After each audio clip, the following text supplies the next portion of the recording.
Sarap guys. Masarap.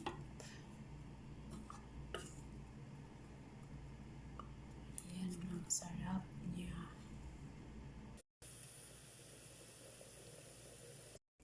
Hi guys! Welcome po sa ating live.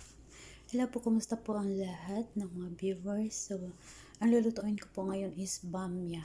Ano ba yung bamya? So, panoorin nyo guys kung ano ang bamya sa Arabic name. Ito pong bamya guys, ayaw ko yan siya. Galing pa yan sa freezer, so hugasan ko pa yan siya mamaya. Ang tinatawag po guys na kung sasabihin kayo ng amo nyo na magluto ng bamya, ibig sabihin yan ay automatic na yun siya na meron karne ng yung karne nila dito. So ito papakita ko sa inyo ang mga kagamitan kung ano-ano ang mga ingredients ng luto ng bamya. Ang bamya po ay tinatawag yan sa Arabic is bamya, sa Philippines naman is okra. Ayun, titingnan natin kung ano-ano yun. Una, ito yung karne. So, maliit lang yan guys, pero marami na yan kasi dalawa lang sila. So, hindi pa rin yan maubos. Ako ang taga-ubos. Ayun. Ilagay itong, maglagay tayo ng oil sa jider. Tapos, ito yung onions, cube. Yung garlic, pinisat ko yung garlic. Ito naman yung kamatis. Kung ayaw ng amo nyo na cubes ang paghahiwa, minsan din ay biniblender siya. So, ayan. Pagkatapos nun guys, ay na-mix ko na yung onions, garlic, at saka yung kamatis, pati na rin yung karne, ay lalagyan na natin ng turmeric. Pagkatapos nun ay ilalagay natin itong tomato paste. Mga iba pang ingredients guys, ito siya, black pepper. Ayan. Tapos ito naman yung asin. At saka, ayan, lalagyan natin ng ganyan. So, ito rin. Ito yung tinatawag na darsin powder. So, lagyan din natin ng kusbara powder. Ito yung tinatawag na coriander. So, ayan po ang partner po niyan ng marag bamya. Tinatawag po siya na luto marag bamya. Marag bamya. Yung okra po, hindi ka pwede dyan maglagay sa manok, kundi karne lang ang ilagay dyan sa okra or bamya. Yun.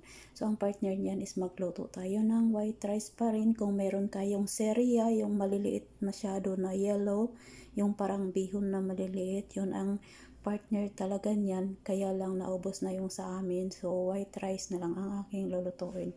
So, ito na yun guys. Ayan ang white rice. Niready ko lang yan siya. Actually, huhugasan ko pa yan at ibabad ko pa siya sa tubig bago ko siya lulutuin. Sa ayan lang siya ang white rice. Ito yung una nating gagawin. Maglagay tayo ng calderos, mantika. Itong onions at saka garlic. Natin yung kamatis, karne. Tapos yan ay ang mga ingredients. Pwede mo na rin yan siyang isabay-sabay ang ingredients. Yan po yung kamatis. I-blender natin siya bago natin siya ilagay sa i-mix sa kanila. Yan guys, na blender ko na yung kamatis. Ayan na siya ang kamatis. So,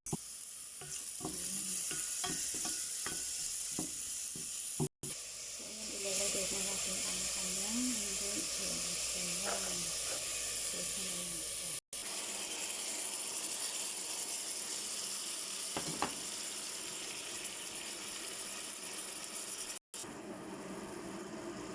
Ito yung ingredients.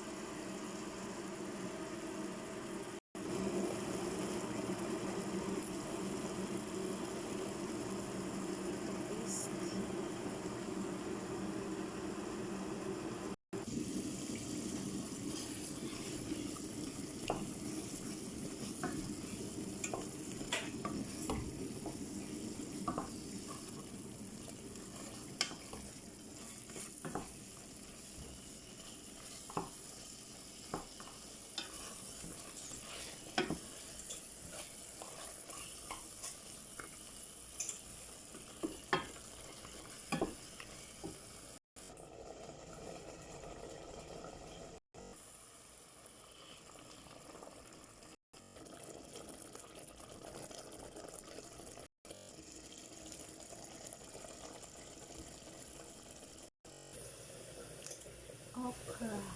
Okra siya.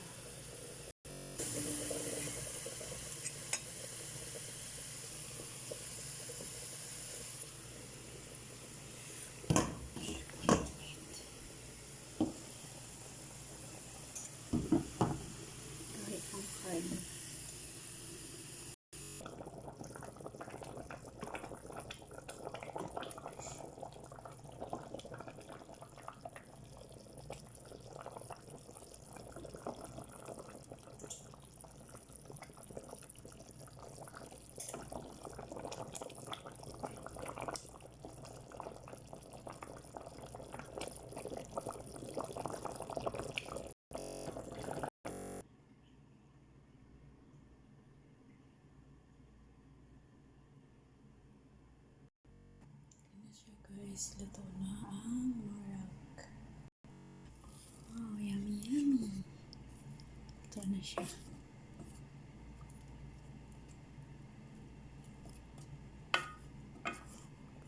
Ayan siya ang marag pamya. So pagdating nila mamaya ay iinitin ko pa yan siya.